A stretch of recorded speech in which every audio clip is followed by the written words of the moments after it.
இன்றைய இரவு வெறும் இரவு அல்ல. இன்று சிவபெருமானே நேரடியாக உங்கள் வாழ்க்கையில் நுழைய காத்திருக்கும் நேரம். ஆனால் நீங்கள் இரவு 12 மணிக்குள் ஒரு குறிப்பிட்ட செயலை முடிக்காவிட்டால் இந்த வாய்ப்பு மீண்டும் ஒரு முழு சந்திர மாதத்திற்கு பிறகுதான் வரும்.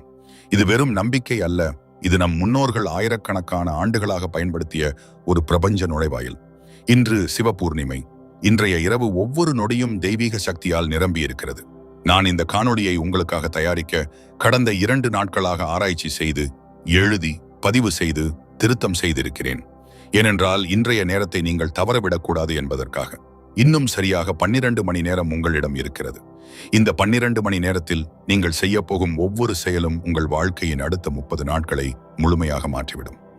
இன்றைய காணொளியில் நான் உங்களுக்கு சொல்லப் போவது என்னவென்றால், சிவ பூர்ணிமை என்றால் என்ன, ஏன் இந்த நாள் மிகவும் சக்தி வாய்ந்தது, இன்று இரவு 12 மணிக்குள் நீங்கள் செய்ய வேண்டிய 5 முக்கியமான விஷயங்கள், இந்த விஷயங்களை செய்யாமல் விட்டால் என்ன நடக்கும், உங்கள் வாழ்க்கையில் எப்படிப்பட்ட மாற்றங்கள் நிகழும் என்பதை பற்றி விரிவாக பேசப் போகிறேன்.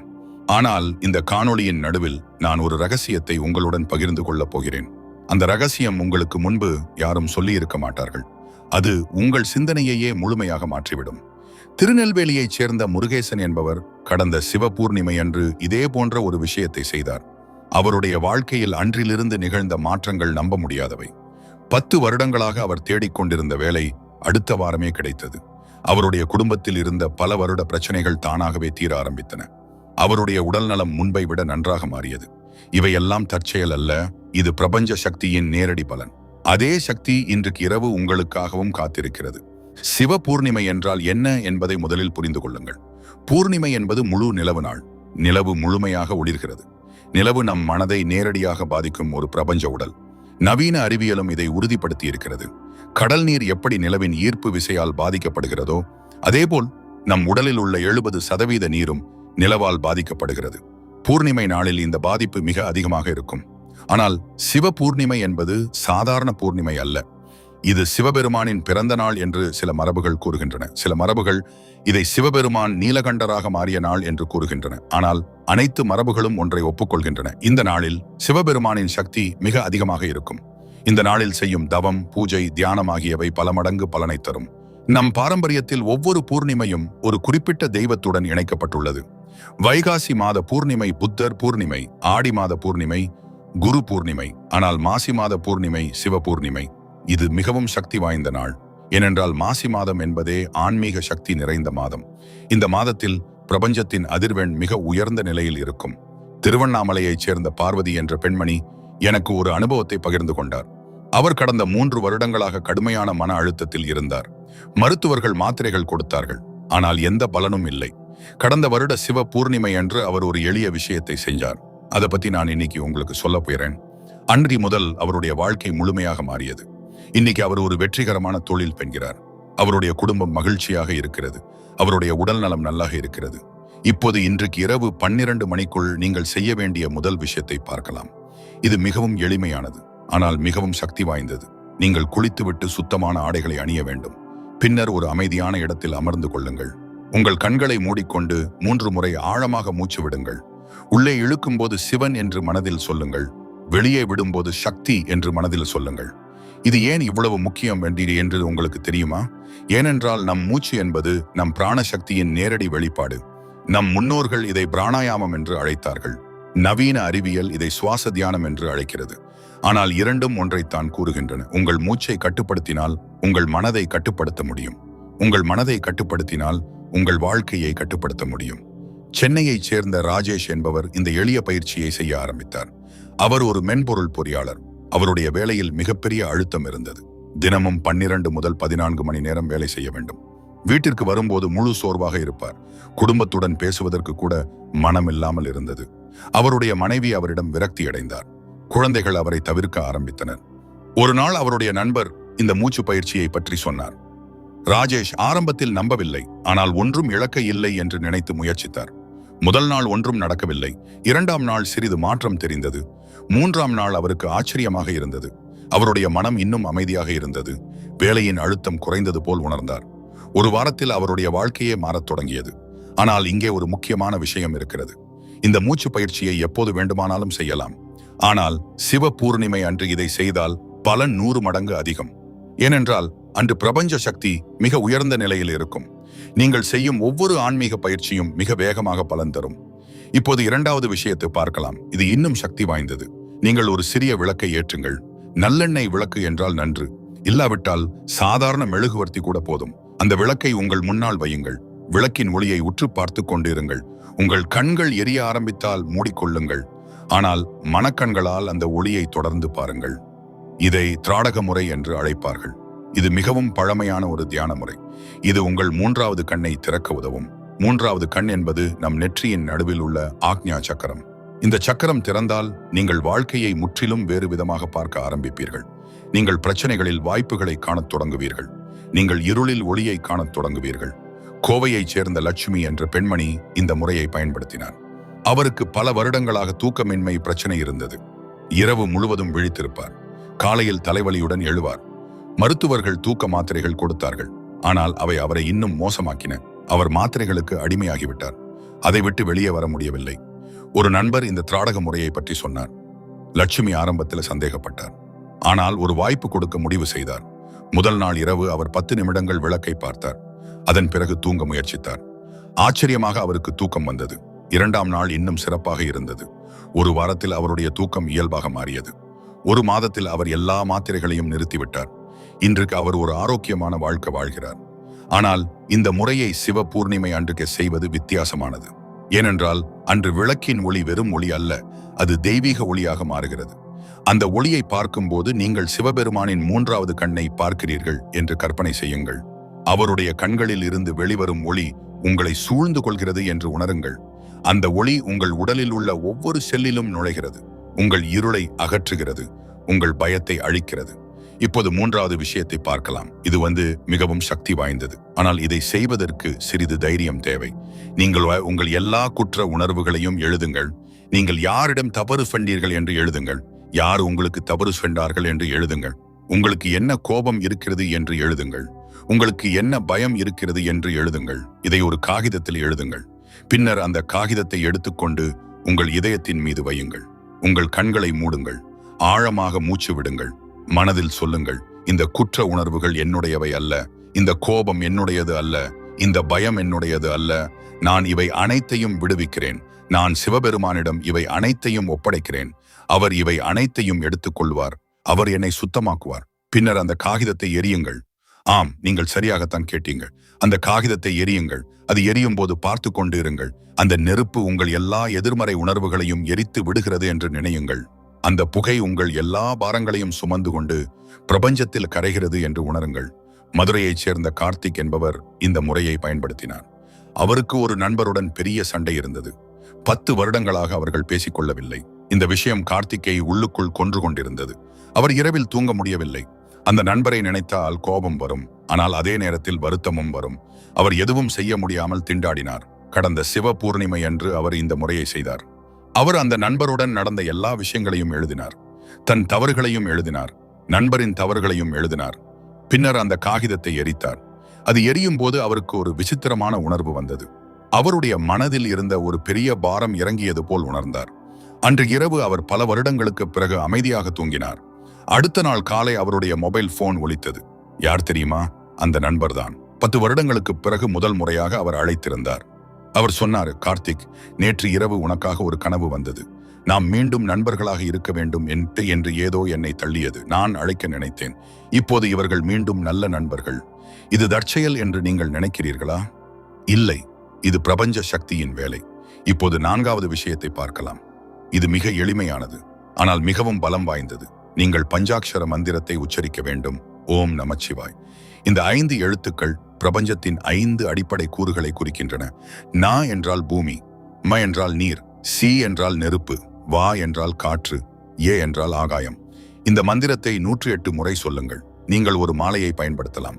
இல்லாவிட்டால் உங்கள் விரல்களால் எண்ணலாம். ஆனால் முக்கியமான விஷயம் என்னவென்றால், நீங்கள் இதை மனப்பூர்வமாக சொல்ல வேண்டும். வெறும் வாய் அசைவு அல்ல. உங்கள் மனம் ஒவ்வொரு எழுத்தின் அர்த்தத்தையும் உணர வேண்டும். நாக்கு என்று சொல்லும்போது உங்கள் பூமி அம்சத்தை உணருங்கள். உங்கள் உடலின் திடத்தன்மையை உணருங்கள். ம என்று சொல்லும்போது உங்கள் உடலில் உள்ள நீரை உணருங்கள். உங்கள் இரத்தம், உங்கள் கண்ணீர், உங்கள் எல்லா திரவங்களையும் உணருங்கள். சி என்று சொல்லும்போது உங்கள் உள் நெருப்பை உணருங்கள். உங்கள் செரிமானம், உங்கள் வளர்ச்சிதை மாற்றம், உங்கள் ஆற்றல் அனைத்தையும் உணருங்கள். வா என்று சொல்லும்போது உங்கள் மூச்சை உணருங்கள். உங்களுக்குள் வரும் காற்று, உங்களை விட்டு வெளியேறும் காற்று. ஏ என்று சொல்லும்போது உங்கள் உள்ளே உள்ள வெற்றிடத்தை உணருங்கள்.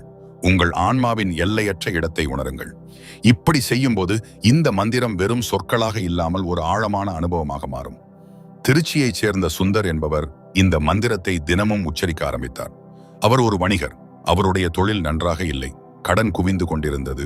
குடும்பத்தை நடத்துவதே சிரமமாக இருந்தது. அவர் எல்லா வழிகளையும் முயற்சித்தார். ஆனால் ஒன்றும் பலிக்கவில்லை. கடைசியாக ஒரு நண்பர் இந்த மந்திரத்தை பற்றி சொன்னார். சுந்தர் ஆரம்பத்தில் நம்பவில்லை. மந்திரம் எப்படி என் தொழிலை காப்பாற்றும் என்று அவர் நினைத்தார். ஆனால் வேறு வழியில்லை என்பதால் முயற்சித்தார்.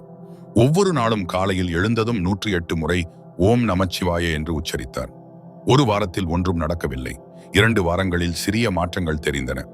அவருடைய மனநிலை சிறிது மேம்பட்டது. 3வது வாரத்தில் ஒரு பழைய வாடிக்கையாளர் அழைத்து பெரிய ஆர்டர் கொடுத்தார். ஒரு மாதத்தில் அவருடைய தொழில் சிறிது சுவாரஸ்யமாக மாறத் தொடங்கியது. 3 மாதங்களில் அவர் எல்லா கடன்களையும் திரும்ப செலுத்த ஆரம்பித்தார். 6 மாதங்களில் அவருடைய தொழில் முன்பை விட 2 மடங்கு வளர்ந்தது. இன்னைக்கு அவர் ஒரு வெற்றிகரமான வணிகர். அவர் சொல்கிறார், இந்த மந்திரம் என் வாழ்க்கையை காப்பாற்றியது. ஆனால் உண்மையிலே என்ன நடந்தது என்றால், இந்த மந்திரம் அவருடைய மனதை மாற்றியது. அவருடைய மனம் மாறியதால அவருடைய செயல்கள் மாறின. அவருடைய செயல்கள் மாறியதால அவருடைய வாழ்க்கை மாறியது. இப்போது நான் உங்களுக்கு 5வது விஷயத்தை சொல்ல போகிறேன். இது மிகவும் முக்கியமானது. இன்னைக்கு இரவு 12 மணிக்குள் நீங்கள் ஒரு சங்கல்பம் செய்ய வேண்டும். சங்கல்பம் என்றால் உறுதியான முடிவு. நீங்கள் உங்கள் வாழ்க்கையில் என்ன மாற்றத்தை விரும்புகிறீர்கள் என்பதை தெளிவாக முடிவு செய்யுங்கள். ஆனால் இங்கே ஒரு முக்கியமான விஷயம் இருக்கிறது. உங்கள் சங்கல்பம் தெளிவாக இருக்க வேண்டும். உதாரணமாக, என் வாழ்க்கை நன்றாக இருக்க வேண்டும் என்று சொல்வது போதாது. என் வாழ்க்கையின் எந்த பகுதி எப்படி மாற வேண்டும் என்று தெளிவாக சொல்ல வேண்டும். என் உடல்நிலை மேம்பட வேண்டும், என் வேலை சிறப்பாக போக வேண்டும், என் உறவுகள் இனிமையாக இருக்க வேண்டும் என்று குறிப்பிட்டு சொல்லுங்கள். 2வது, உங்கள் சங்கல்பம் நேர்மறையாக இருக்க வேண்டும். என் பிரச்சனைகள் போக வேண்டும் என்று சொல்வதை விட என் வாழ்க்கை செழிப்பாக இருக்க வேண்டும் என்று சொல்லுங்கள்.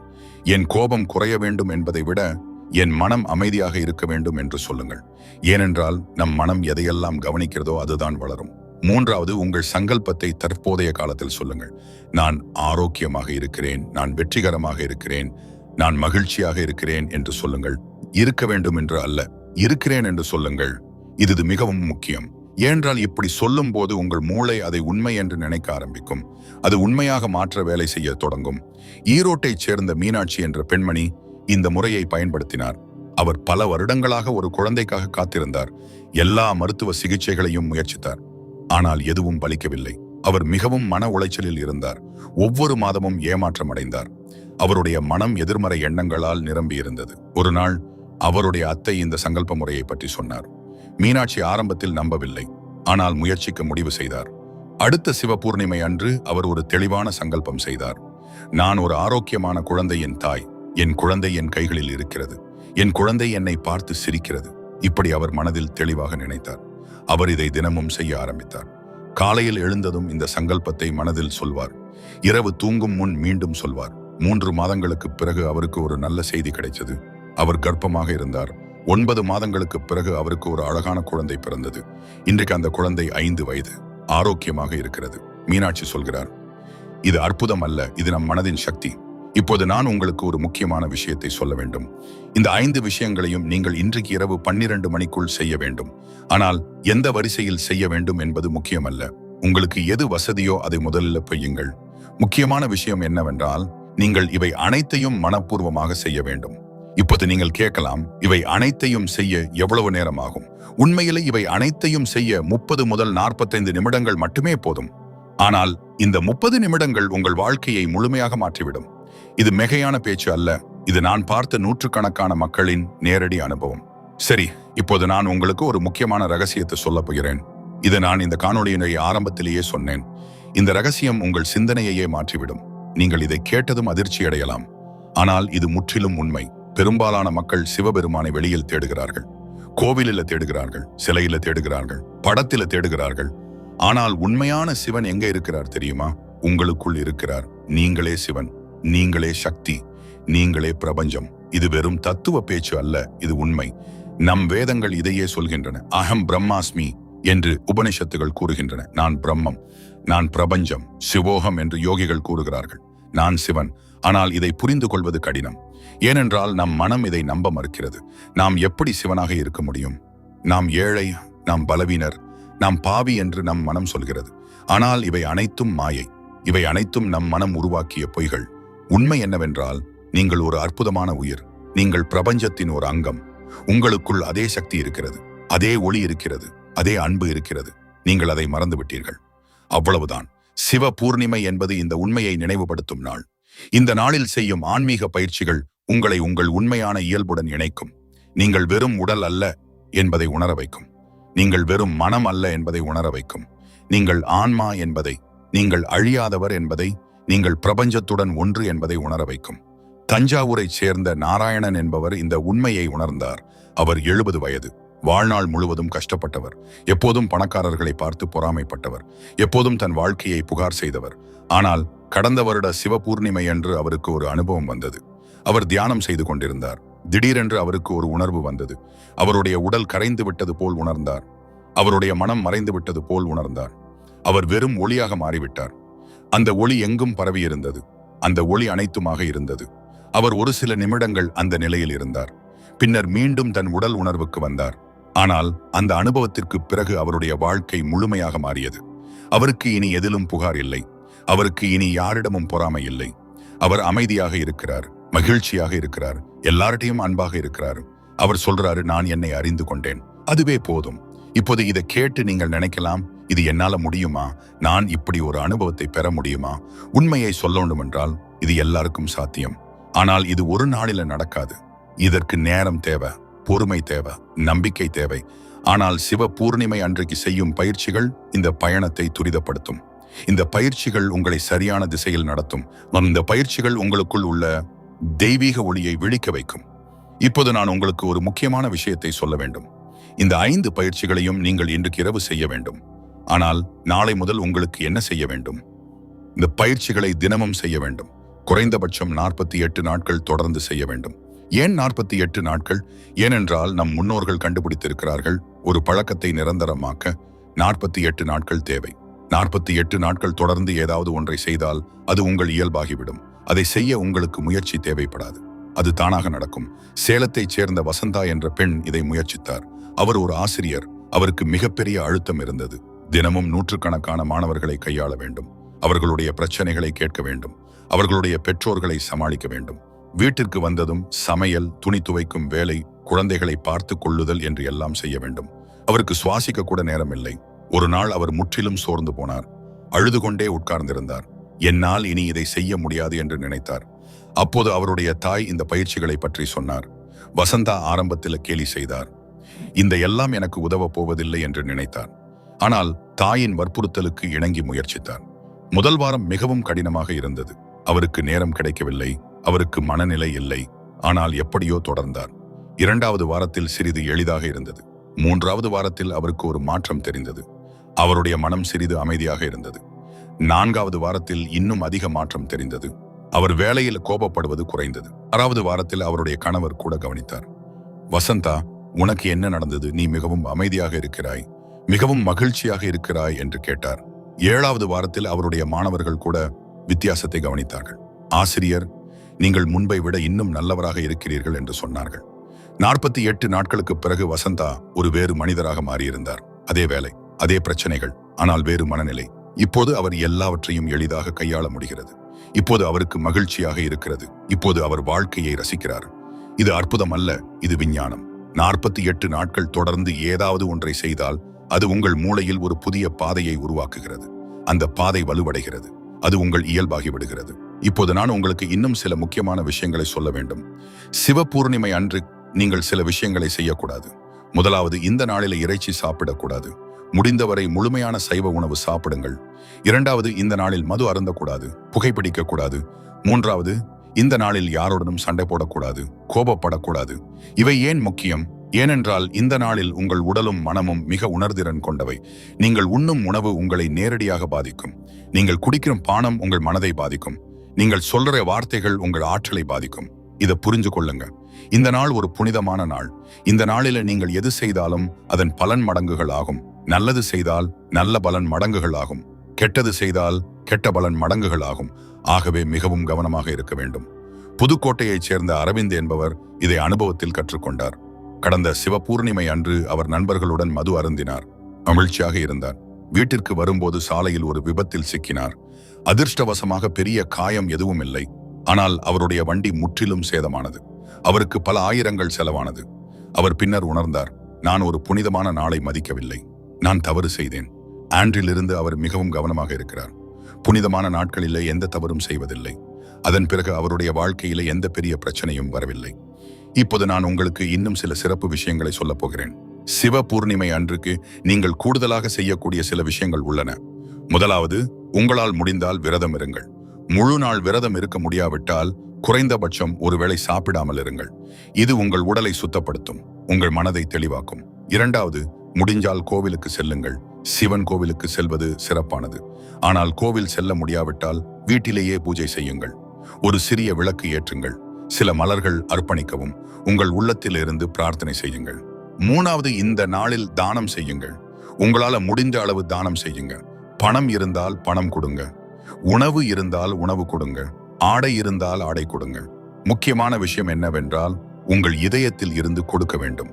காட்சிக்காக கொடுக்கக்கூடாது. நான்காவது, இந்த நாளில் மன்னிப்பு கேளுங்கள். நீங்கள் யாரிடம் தவறு செய்திருந்தாலும் அவர்களிடம் மன்னிப்பு கேளுங்கள். முடிஞ்சால் நேரடியாக சொல்லுங்கள். முடியாவிட்டால் மனதில சொல்லுங்கள். அதேபோல் உங்களுக்கு யார் தவறு செய்திருந்தாலும் அவர்களை மன்னியுங்கள். இது மிகவும் முக்கியம். மன்னிப்பு என்பது மற்றவர்களுக்காக அல்ல, உங்களுக்காக. ஐந்தாவது, இந்த நாளில் இயற்கையுடன் நேரம் செலவிடுங்கள். முடிஞ்சால் வெளியே செல்லுங்கள். மரங்களை பாருங்கள், வானத்தை பாருங்கள், பூமியை தொடுங்கள். இது உங்களை பிரபஞ்சத்துடன் இணைக்கும். விழுப்புரத்தைச் சேர்ந்த கமலா என்ற பெண் இந்த 5 விஷயங்களையும் செய்தார். அவர் ஒரு மிகவும் எளிமையான பெண். பெரிய படிப்பு இல்லை, பெரிய பணம் இல்லை, ஆனால் மிகுந்த நம்பிக்கை இருந்தது. அவர் விரதம் இருந்தார். கோவிலுக்கு சென்றார். தன்னிடம் இருந்த சிறிய பணத்தை ஒரு ஏழை குழந்தைக்கு கொடுத்தார். தன் கணவரிடம் மன்னிப்பு கேட்டார் பல வருட பிரச்சனைகளுக்கு. மாலையில் ஒரு பூங்காவிற்கு சென்று மரங்களுக்கு நடுவில் அமர்ந்தார். அன்று இரவு அவருக்கு ஒரு கனவு வந்தது. அந்த கனவில் சிவபெருமான் தோன்றினார். அவர் கமலாவிடம் சிரித்தார். அவளுக்கு ஆசி கொடுத்தார். அந்த கனவு மிகவும் தெளிவாக இருந்தது. அவர் எழுந்ததும் மிகப்பெரிய அமைதி உணர்ந்தார். அன்று முதல் அவருடைய வாழ்க்கை மாறத் தொடங்கியது. சிறிய சிறிய நல்ல விஷயங்கள் நடக்க ஆரம்பிச்சன. இன்னைக்கு அவர் ஒரு மகிழ்ச்சியான வாழ்க்கை வாழ்கிறார். இப்போது நீங்கள் கேட்கலாம், இவை அனைத்தும் உண்மையா? இவை அனைத்தும் வேலை செய்யுமா? உண்மையை சொல்லணும் என்றால் இது உங்கள் நம்பிக்கையை சார்ந்தது. நீங்கள் நம்பினால் வேலை செய்யும். நீங்கள் நம்பாவிட்டால் வேலை செய்யாது. இது மிகவும் எளிமையானது. நம் மனம் மிகவும் சக்தி வாய்ந்தது. நம் மனம் நம்பினால் அதை உண்மையாக்கும். நம் மனம் நம்பாவிட்டால் அதை தவறாக்கும். இதை விஞ்ஞானம் பிளேஸ்போ எஃபெக்ட் என்று அழைக்கிறது. நீங்கள் ஏதாவது ஒன்றை நம்பினால் அது வேலை செய்யும் என்று நீங்கள் நினைத்தால் உண்மையிலேயே அது வேலை செய்யும் என்றால் உங்களுடைய மனம் அதை வேலை செய்ய வைக்கும். ஆனால் இங்கே ஒரு முக்கியமான விஷயம் இருக்கிறது. இது வெறும் மன விளையாட்டு அல்ல. இது உண்மையான பிரபஞ்ச சக்தி. நீங்கள் நம்பினாலும் நம்பாவிட்டாலும் பிரபஞ்ச சக்தி இருக்கிறது. அது எப்போதும் இருக்கிறது, எல்லா இடத்திலும் இருக்கிறது. ஆனால் அதை உபயோகப்படுத்த உங்களுக்கு ஒரு சாவி தேவை. அந்த சாவி நம்பிக்கை. ராமநாதபுரத்தைச் சேர்ந்த சந்திரன் என்பவர் ஒரு முழு நாத்திகர். அவர் கடவுளை நம்பவில்லை, கோவில் செல்வதில்லை, பூஜை செய்வதில்லை. ஆனால் அவருடைய தாய் மிகவும் பக்தை. அவர் சந்திரனை எப்படியாவது இந்த பயிற்சிகளை செய்ய வைக்க வேண்டும் என்று நினைத்தார். ஆனால் சந்திரன் கேட்கவில்லை. ஒரு நாள் சந்திரனுக்கு பெரிய நெருக்கடி வந்தது. அவருடைய வேலை போய்விட்டது. வீட்டு கடன் செலுத்த முடியவில்லை. குடும்பத்தை நடத்துவதே சிரமமாக இருந்தது. அவர் எல்லா வழிகளையும் முயற்சித்தார். ஆனால் எதுவும் பலிக்கவில்லை. கடைசியாக அவருடைய தாயின் வற்புறுத்தலுக்கு இணங்கி இந்த பயிற்சிகளை செய்ய முடிவு பண்ணார். அவர் சொன்னார், அம்மா, நான் இதை செஞ்சுறேன், ஆனால் நான் நம்பலை, இது வேலை செய்யாது என்று நான் நினைக்கிறேன். அவருடைய தாய் சொன்னாரு, பரவாயில்ல, செய்து பார், என்ன நடக்கிறது என்று பார். சந்திரன் அடுத்த சிவ பூர்ணிமை என்று எல்லா பயிற்சிகளையும் செய்தார். ஆனால் மனம் முழுவதும் நம்பிக்கை இல்லை. ஒரு வாரம் கழித்து அவருக்கு ஒரு வேலை நேர்காணல் அழைப்பு வந்தது. அவர் சென்றார். வேலை கிடைத்தது. அதுவும் முன்பை விட நல்ல சம்பளத்துடன். சந்திரன் ஆச்சரியப்பட்டார். இது தற்செயல் என்று நினைத்தார். ஆனால் அதன் பிறகும் நல்ல விஷயங்கள் தொடர்ந்தன. அவருடைய கடன்கள் தீரத் தொடங்கின. அவருடைய குடும்பம் மகிழ்ச்சியாக இருந்தது. 3 மாதங்களுக்கு பிறகு சந்திரன் தன் தாயிடம் சொன்னார், அம்மா, நான் இன்னும் முழுமையாக நம்பவில்லை. ஆனால் ஏதோ ஒரு சக்தி இருக்கிறது என்பது தெரிகிறது. ஆன்றிலிருந்து அவர் தொடர்ந்து இந்த பயிற்சிகளை செய்கிறார். இது உங்களுக்கு என்ன சொல்கிறது? நீங்கள் முழுமையாக நம்ப வேண்டிய அவசியமில்லை. சிறிது சந்தேகம் இருந்தாலும் பரவாயில்லை. முக்கியமான விஷயம் என்னவென்றால் முயற்சி செய்ய வேண்டும், செய்து பார்க்க வேண்டும். பின்னர் முடிவுகள் பேசும். இப்போது நான் உங்களுக்கு இன்னும் சில ஆழமான விஷயங்களை சொல்லப் போகிறேன். சிவ பூர்ணிமை என்பது வெறும் ஒரு நாள் அல்ல. இது ஒரு பிரபஞ்ச நிகழ்வு. இந்த நாளில் பூமி, சந்திரன், சூரியன் ஆகியவை ஒரு குறிப்பிட்ட அமைப்பில் இருக்கும். இந்த அமைப்பு ஒரு சக்தி வாய்ந்த ஆற்றல் புலத்தை உருவாக்குகிறது. நவீன அறிவியல் இதை கிராவிடேஷனல் புல் என்று அழைக்கிறது. ஆனால் நம் முன்னோர்கள் இதை பிராணசக்தி என்று அழைத்தார்கள். இரண்டும் ஒன்றுதான். வேறு வார்த்தைகளில் சொல்லப்பட்ட ஒரு அதே உண்மை. இந்த சக்தி மிக உயர்ந்த நிலையில் இருக்கும்போது நாம் செய்யும் ஆன்மீக பயிற்சிகள் மிக வேகமாக பலன் தரும். இது ஏன் என்று நீங்கள் கேட்கலாம். ஏனென்றால் நம் உடலும் மனமும் இந்த சக்தியுடன் இணைந்திருக்கிறது. இந்த சக்தி அதிகமாக இருக்கும்போது நம் உடலும் மனமும் மிக உணர்திறன் கொண்டவை. அப்போது செய்யும் பயிற்சிகள் ஆழமாக செல்லும். இது ஒரு உதாரணத்தில் புரிந்து கொள்ளுங்கள். ஒரு வயலில் விதை விதைக்கிறீர்கள். மழைக்காலத்தில் விதைத்தால் அது வேகமாக முளைக்கும், வளரும். ஏனென்றால் நிலம் ஈரமாக இருக்கிறது.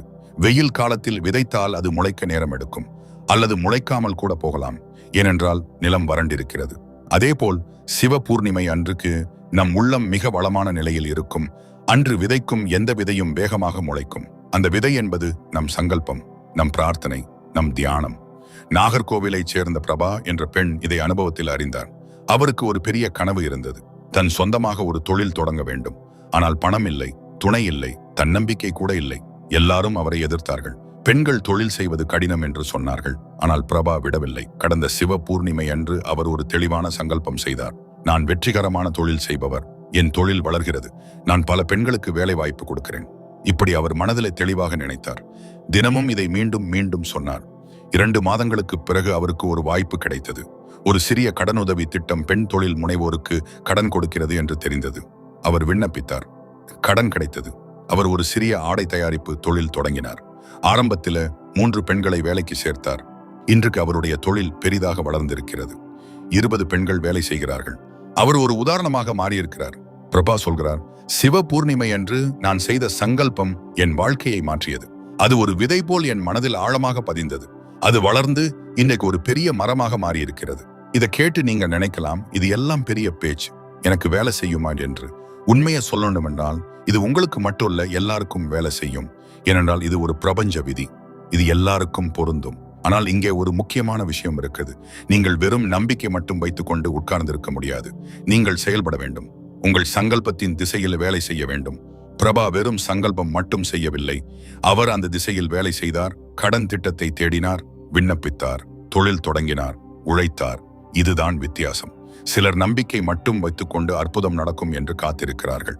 ஆனால் அற்புதம் என்பது நம்பிக்கையுடன் செயலும் சேர்ந்தால்தான் நடக்கும். இப்போது நான் உங்களுக்கு இன்னும் ஒரு முக்கியமான விஷயத்தை சொல்ல வேண்டும். இன்றைக்கு இரவு என்ன நேரத்தில் இந்த பயிற்சிகளை செய்ய வேண்டும்? இதற்கு ஒரு சிறப்பு நேரம் இருக்கிறது. அது இரவு 8 மணி முதல் 12 மணி வரை. இந்த 4 மணி நேரம் மிகவும் சக்தி வாய்ந்தது. ஏன் இந்த நேரம் சிறப்பானது என்று கேட்கலாம். ஏனென்றால் இந்த நேரத்தில் பூமியின் காந்தப்புலம் மிக நிலையாக இருக்கும். வெளி உலக இரைச்சல் குறையும். நம் மனம் இயல்பாகவே அமைதியாக இருக்கும். இந்த நேரத்தில் செய்யும் தியானம் மிக ஆழமாக செல்லும். ஆனால் இதற்குள் மிக சக்தி வாய்ந்த நேரம் இரவு 11 மணியேடு முதல் 12 மணியேடு வரை. இந்த 1 மணி நேரம் மிக புனிதமானது. இதை பிரம்ம முகூர்த்தம் என்று சொல்வார்கள். இந்த நேரத்தில் செய்யும் எந்த ஆன்மீக பயிற்சியும் பல மடங்கு பலன் தரும். முதலில் ராமேஸ்வரத்தைச் சேர்ந்த முத்து என்ற மீனவர் இதை சோதித்தார். அவர் ஒரு எளிமையான மனிதர்.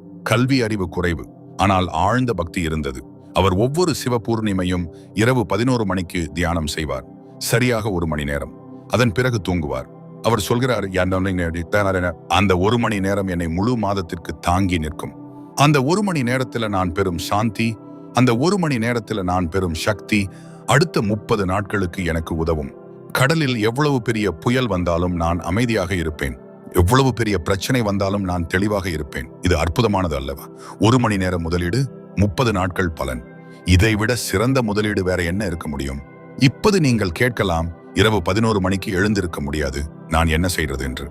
பரவாயில்ல, உங்களால எந்த நேரத்துல முடியுமோ அந்த நேரத்துல செய்யுங்க. முக்கியமான விஷயம் என்னவென்றால் செய்யறது. நேரம் 2வது. முதலில் செயல் வர வேண்டும். ஆனால் முடிஞ்சவரை இரவு நேரத்தில் செய்ய முயற்சியுங்கள். ஏனென்றால் அதுதான் மிக பலன் தரும். குறைந்தபட்சம் இரவு 8 மணிக்கு பிறகு செய்யுங்கள். இப்போது நான் உங்களுக்கு இன்னும் சில ரகசியங்களை சொல்லப் போகிறேன். இவை மிக சக்தி வாய்ந்தவை. ஆனால் இவை பல பேருக்கு தெரியாது. முதல் ரகசியம், சிவ பூர்ணிமை அன்று நீங்கள் தண்ணீர் குடிக்கும் போது கூட ஒரு சிறிய பிரார்த்தனை செய்யுங்கள். அந்த தண்ணீரை குடிக்கும் முன் சொல்லுங்கள், இந்த தண்ணீர் என் உடலை சுத்தம் செய்கிறது, என் மனதை தூய்மைப்படுத்துகிறது, என் ஆன்மாவை புத்துயிர் அளிக்கிறது. இது அபத்தமாக தோன்றலாம், ஆனால் இதில் பெரிய அறிவியல் இருக்கிறது. ஜப்பானைச் சேர்ந்த டாக்டர் எமோட்டோ என்பவர் ஆராய்ச்சி செய்து கண்டுபிடித்திருக்கிறார். தண்ணீர் நம் எண்ணங்களுக்கு பதில் அளிக்கிறது. நேர்மறை எண்ணங்களுடன் கூறப்பட்ட தண்ணீர் அழகான படிக அமைப்பை உருவாக்குகிறது. எதிர்மறை எண்ணங்களுடன் கூறப்பட்ட தண்ணீர் சிதைந்த அமைப்பை உருவாக்குகிறது. உங்கள் உடலின் 70% தண்ணீர். நீங்கள் நேர்மறை எண்ணங்களுடன் தண்ணீர் குடித்தால் அந்த நேர்மறை ஆற்றல் உங்கள் முழு உடலையும் சென்றடைகிறது.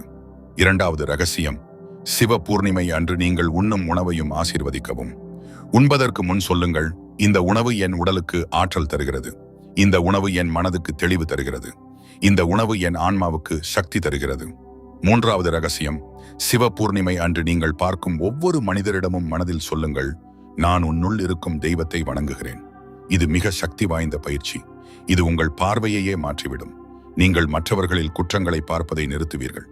நீங்கள் அவர்களில் தெய்வத்தை பார்க்க ஆரம்பிப்பீர்கள்.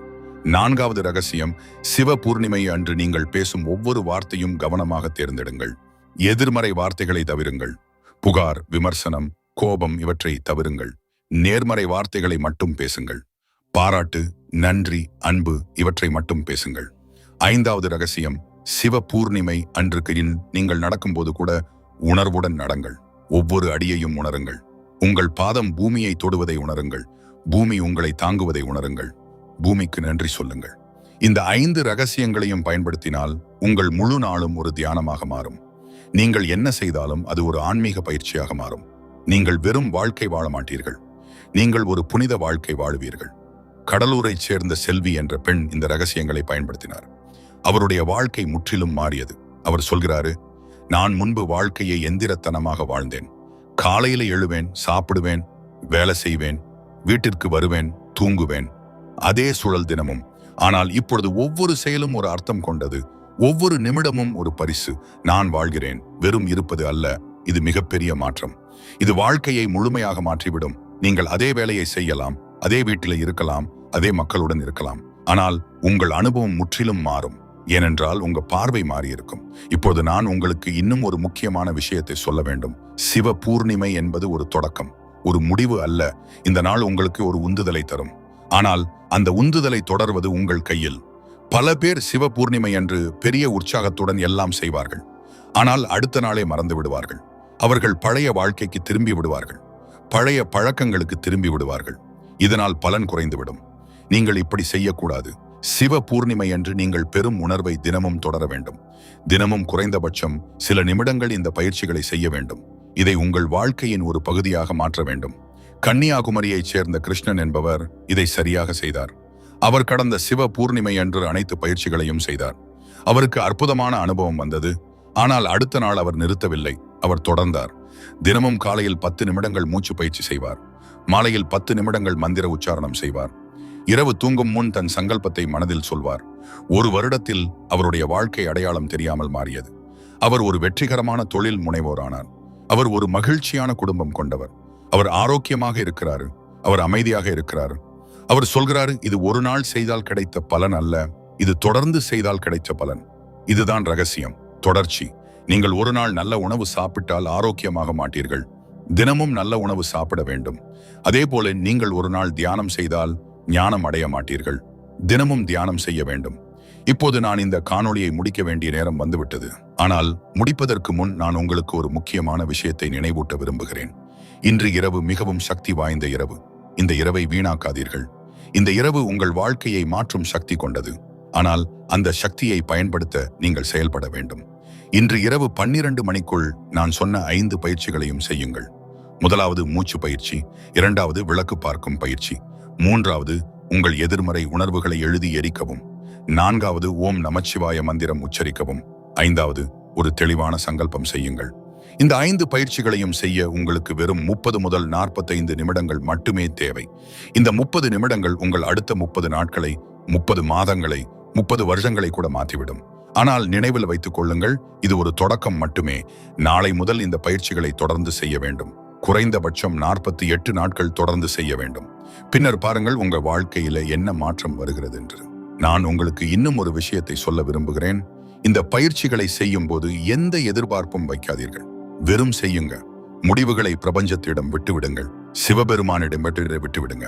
அவர் உங்களுக்கு எது நல்லது என்று தெரியும். அவர் உங்களுக்கு சரியான நேரத்திலேயே சரியான விஷயத்தை தருவார். சில நேரங்கள்ல நீங்க கேட்டது கிடைக்காமல் போகலாம். ஆனால் அதற்கு பதிலாக இன்னும் நல்லது கிடைக்கும். சில நேரங்களில் நீங்கள் நினைத்த விதமாக நடக்காமல் போகலாம், ஆனால் இன்னும் சிறப்பாக நடக்கும்.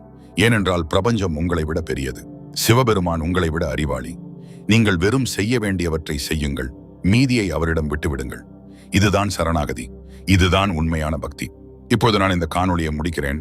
ஆனால் முடிப்பதற்கு முன் ஒரு கடைசி விஷயம். நீங்கள் இந்த காணொளியை முழுவதும் பார்த்திருந்தால் நீங்கள் இந்த இரவின் முக்கியத்துவத்தை புரிந்து கொண்டிருப்பீர்கள். நீங்கள் இதை உங்கள் நண்பர்களுடனும் குடும்பத்தாருடனும் பகிர்ந்து கொள்ளுங்கள். அவர்களும் இந்த வாய்ப்பை பயன்படுத்திக் கொள்ள வேண்டும். கீழே உள்ள சப்ஸ்கிரைப் பொத்தானை அழுத்துங்கள். இது போன்ற இன்னும் காணொளிகளை நான் தொடர்ந்து பதிவேற்றுகிறேன். உங்கள் ஆன்மீக பயணத்திற்கு இவை உதவும். கமெண்ட் பகுதியில் உங்களோட அனுபவங்களை பகிர்ந்து கொள்ளுங்கள். இந்த இரவு உங்களுக்கு எப்படி இருந்தது என்று எனக்கு சொல்லுங்க. மிகவும் முக்கியமாக இன்றைக்கு இரவு 12 மணிக்குள் இந்த பயிற்சிகளை செய்ய மறக்காதீர்கள். இந்த வாய்ப்பை தவறவிடாதீர்கள். மீண்டும் ஒரு முழு சந்திர மாதத்திற்கு பிறகுதான் இந்த சக்தி வரும். உங்கள் வாழ்க்கை செழிக்கட்டும், உங்கள் மனம் அமைதி பெறட்டும், உங்கள் ஆன்மா விழிக்கட்டும். சிவபெருமானின் அருள் உங்கள் மீது எப்போதும் இருக்கட்டும். இந்த காணொளியை பார்த்த உங்களுக்கு மிக்க நன்றி. ஓம் நமச்சிவாய. அமைதி.